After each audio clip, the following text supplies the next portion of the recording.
Hey all, welcome to my channel. I'm Amber and today I'm going to be sharing with you my weekly reading wrap up. So this past week I read 2 books. Each of them I read in one single day because they were very easy to read, and one of them I could not finish in one day. And I DNF'd 2 books and I'm in the middle of the 5th book that I was supposed to have already finished. So let's just get going with the first book that I finished, and that is Autobiography by Christina Lauren. This is about Tanner, who in his sophomore year of high school, who at that time he lived in California, where he was out and open about his bisexuality, is forced to move to Utah, which is a very Mormon conservative state. So he ends up going back into the closet, and now we are seeing him just about to start his last semester of high school, and his best friend Autumn pressures him into enrolling in this writing class where you are to write and finish a book in those 4 months of that semester. And the first day of that class, we meet the mentor who not only wrote a book in the previous class and finished it, he's now getting that book published this year during this time. And his name is Sebastian, brother. He's very Mormon. He claims to be straight, and Tanner absolutely becomes infatuated. So let's just first talk about the fact that I did not realize that Christina Lauren was actually 2 authors writing together.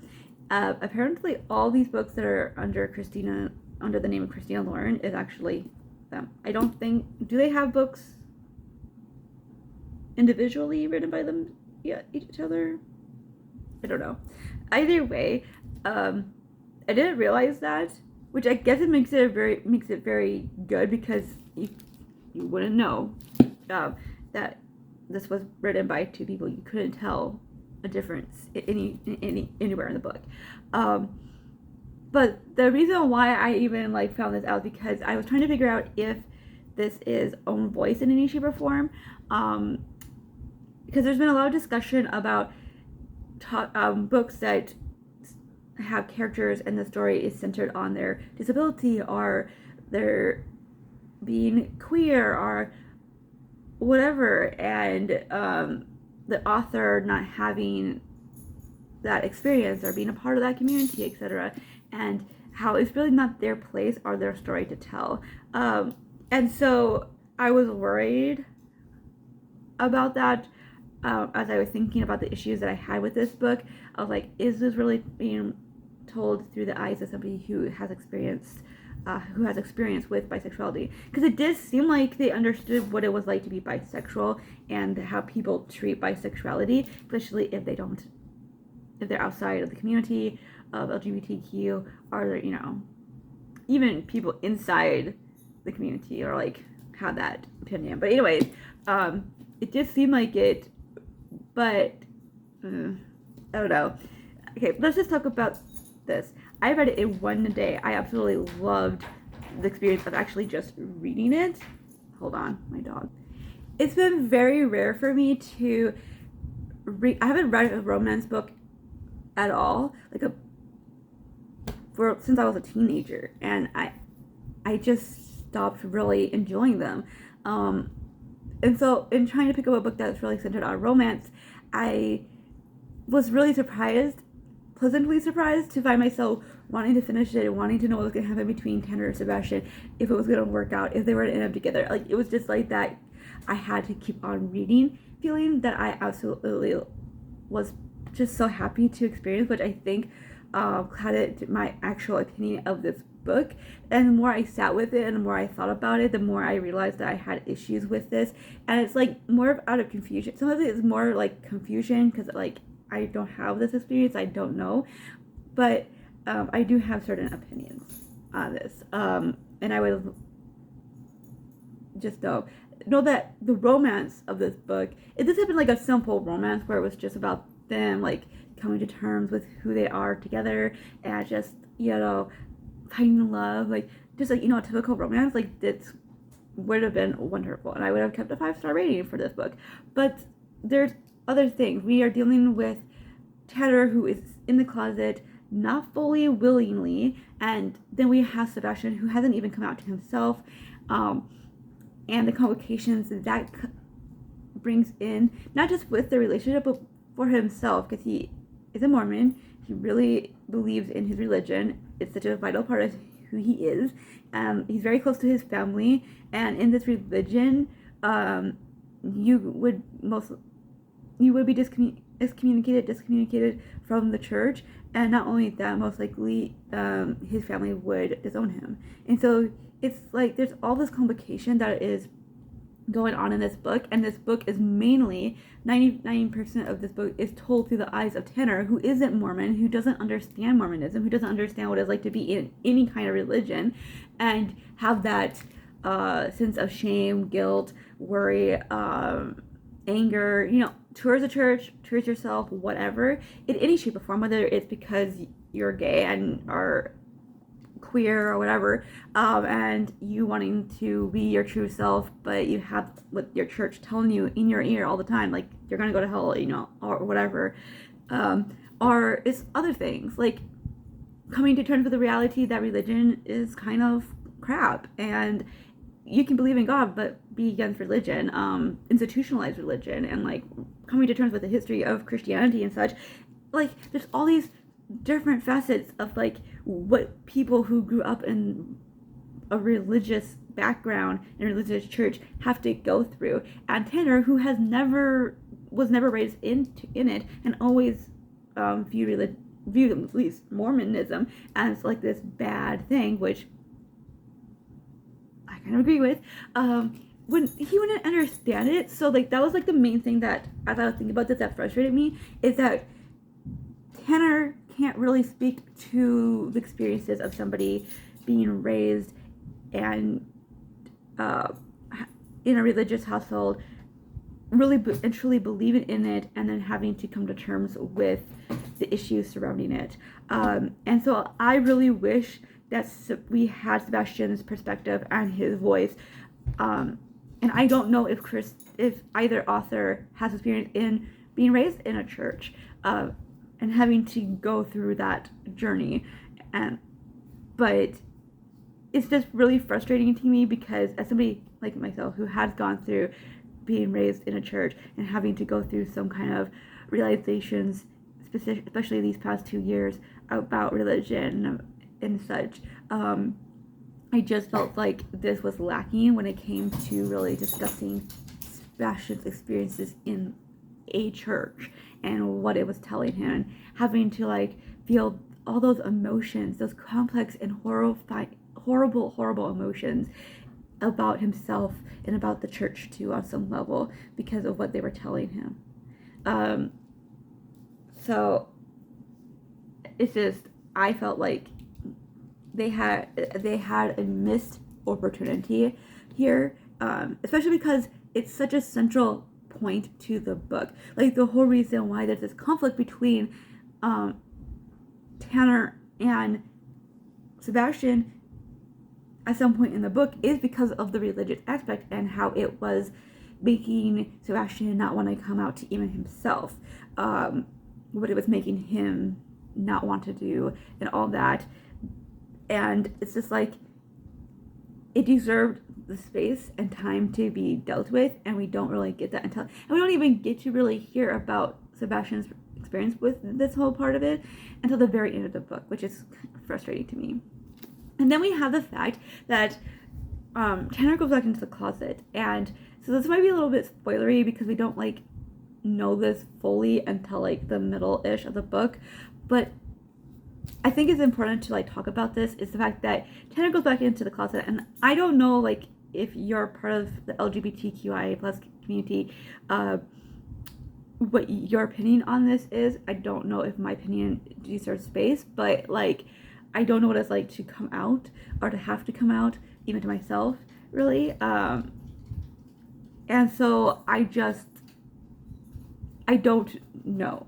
But here's the thing. He goes into the closet, and I thought at first it was 100% his choice. Like, I would want to be in the closet on some level if I was in a place where you knew you would be ostracized and just hated upon because of who you are. Like, your last 2 years of high school, just write it out and leave, and then you can like live your true self where it's going to be more accepted. But I found out that he was kind of in part pressured to do so by his mom, and because of that, it makes me a little uncomfortable knowing that the mom made him feel he needed to, and he does kind of say something along those lines when he gets angry, and when his mom, not my mom, but his dad and him are talking, and he's like, yeah, I know I'm supposed to be in the closet, like, I know mom wants me to do that. And I'm just like, well, it should be really your choice. I don't think anyone, no matter if they're a parent or not, should make you feel pressured to be, or to go back in, to stay in, or to be in the closet if you do not really want to. I also think that Tanner himself really didn't understand, again, because he doesn't know what it's like to be in a church, what it's like to grow up in that, and have that such a huge part of your identity. He didn't know what he was asking of Sebastian, even though he wasn't asking him to come out, like he wasn't trying to pressure him to. You're still on some level asking him to do that, because at some point you're going to want to be able to go out and be able to present yourselves to the world as a couple, and you can't do that if you're not openly out. So it's like Tanner didn't really understand what he was asking of Sebastian, and like he didn't really understand that you were asking him not to only lose his church, but also to possibly lose his family. So and that's something that his parents were trying to get to him, but to reach to him, like, you don't even know what you're asking him. You do not even understand how you be in this relationship is going to be a complication to Sebastian. Are you willing to take that responsibility of him losing his family and church? Because that's what you're doing. You're taking that responsibility on. So I don't even think that he knew that, even at the end of the book, or understood what he was asking fully.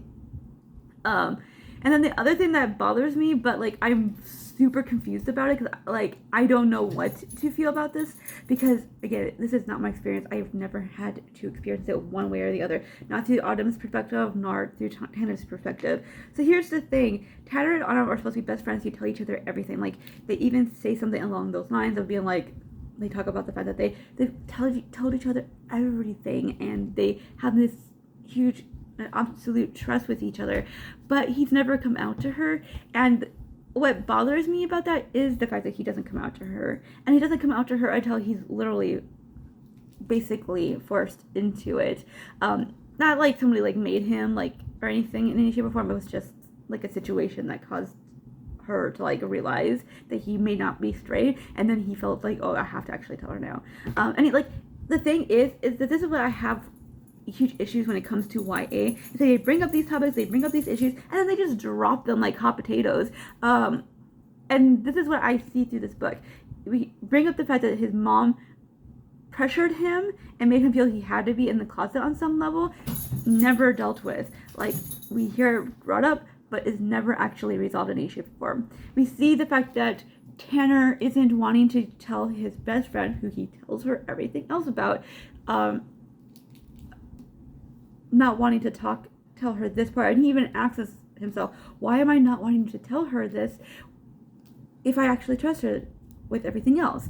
And again, as soon as he is pushed into a corner and has to tell her, it's completely dropped, and so we don't get that kind of resolve. Because I really want, and we should have been told, had the question answered, like, don't bring something up if you're not really going to deal with it. It's really frustrating to see this being played out in YA so many times. Every time I pick up a YA, I feel like it's like they don't go far enough. You have 400 pages in this book, and I don't feel like anything that you talked about really was talked about and dealt with. And especially with this part of it, I was really frustrated because it played a huge part in the plot. The fact that he didn't tell Autumn, it affects their relationship.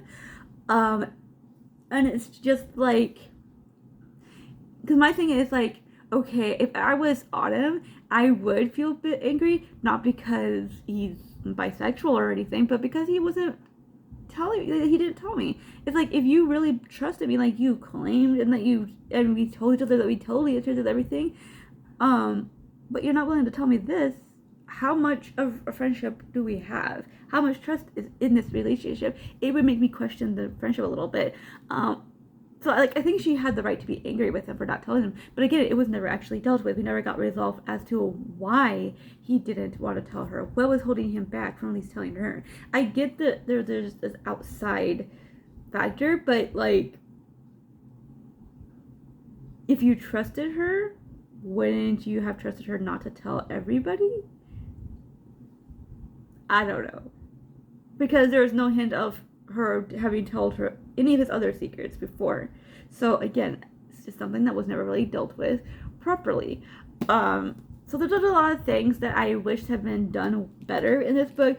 The religion aspect, I wish that if you're going to talk about something that is such a huge factor and the main character that is telling this story doesn't have experience with that, have the character that does have a perspective in it. He deserves to have a voice in this story, especially because it's his story, not Tanner's.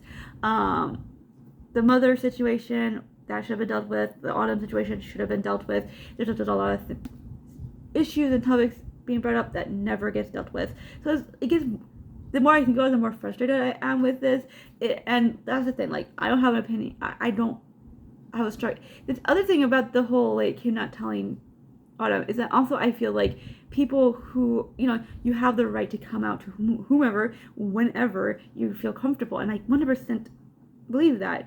It's just like the book, and even in that question I had, it made it very clear that he doesn't think that he has a reason to not tell her.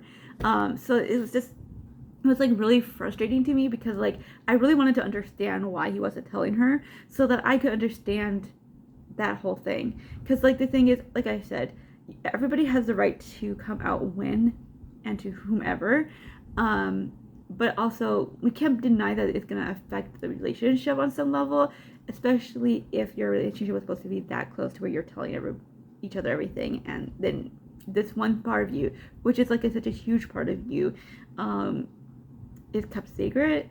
I think it would affect the relationship. So I would love to hear your thoughts on that, because it's something that has been like on my mind since I read it, is that whole topic, and I really wished it had been dealt with in the story. So it's really frustrating because it's something that is typical of YA. But anyways, also I really wish that if you're gonna deal with these like complicated issues, don't have so many different issues in the book. Have one main issue and really go into it. Like the religious aspect, that should have been really dealt with, because that was like the main like situation issue. It's what affecting the relationship. Okay, I'm going around in circles with this book. I gave it 5 stars at the beginning. I'm giving it 3 stars now. The more I think about it, the more issues that I see and the frustration that I feel with the lack of dealing with those issues makes me push down my rating. So I absolutely enjoyed the writing and the relationship and just the romance itself, though. So I'd love to hear your thoughts on the things that I talked about when it comes to this. I really need answers. So the next book that I finished was a library book. So, and I have already returned it. This is a library book. I really thought I was going to buy this book, but now, no. But the next one is Heir Apparent by Vivian Van Veld. And this is a middle grade. And again, I'm not a huge fan of YA or middle grade, and especially middle grade, which is like targeted towards a very younger age group. But I'm always willing to like try them out, because it's like you just never know. Sometimes they transcend. Sometimes they do what you want them to do. So I don't want to close the door on YA or middle grade, because you just never know. But anyways, Heir Apparent is about this 14-year-old girl named Janine who it feels slightly futuristic, because we do have virtual reality games, but they're not in the way that this world presents it to be. And they have like AI buses that like obviously run on AI. So it's very, very interesting. But she gets this gift certificate to go to this game arcade that is predominantly a virtual game reality type thing. So like your mind is hooked up to this game, really. When you're in the game, all your senses are intact. You can see, smell, taste, hear, I feel like I'm missing a sense, but I can't figure out what that is. Smell. There you go.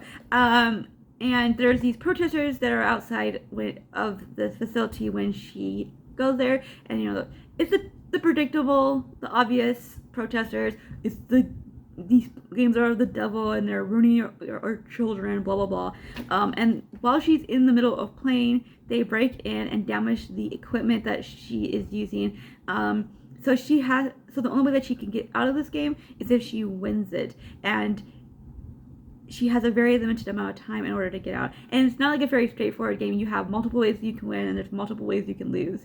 The main thing about this book is that it's easy to read. It's really fast to get through, but it's also just very forgettable. And it's also very repetitive, so it gets really annoying to have to deal with it. Like the first half of this book is just really her constantly dying and going right back to the beginning of the game. And because of that, and because of how focused it is on just her like trying to win the game, you don't really get to connect to her really. Like you have the very bare bones idea of who she is as a person, what her family life is like, etc. And I don't really feel like we get to know her very well through the game. We don't even get to know the characters inside the game at all. It's just like this constant going back to the beginning and there, and then even then it's like, so it goes by so fast. There's no time spent inside of actually in each of the parts when she's with these characters to really get to know them. And I'm somebody who has to at least connect to characters on some level, and I just couldn't connect. It's interesting because I do love like the new movies, especially of Jumanji, and I feel like it's kind of like that on some level, although it's not like repetitive, I would say, in the sense that like they don't go back to where they started kind of thing in the game. So there's that. But also I do feel like we get to know them a little bit more better than we do with Jeanine in this book. But it's just she has such space that she could have like spent into getting us to know Jeanine, and to by her just being inside this game and actually getting to know the characters that she is supposed to be trying to like to win over as allies or whatever. We don't really get to see any kind of character development really, in any shape or form. Specifically when it comes to Jeanine, who is the main character and really the only character, because these other characters are just like not really, So I did give it 3 stars because I think that if you are a middle grade reader, if you're of that age group, this is a great book to start with. And as an adult who reads predominantly adult books, obviously my perspective is gonna be skewed. But if you're a middle grade that has been reading chapter books for a little bit, or a middle grade who has been reading chapter books for a bit, this is a great book for them, I would think, especially if they do like Jumanji and those type of stories. So 3 stars. It probably would be lower if I wasn't thinking in those terms, but yeah.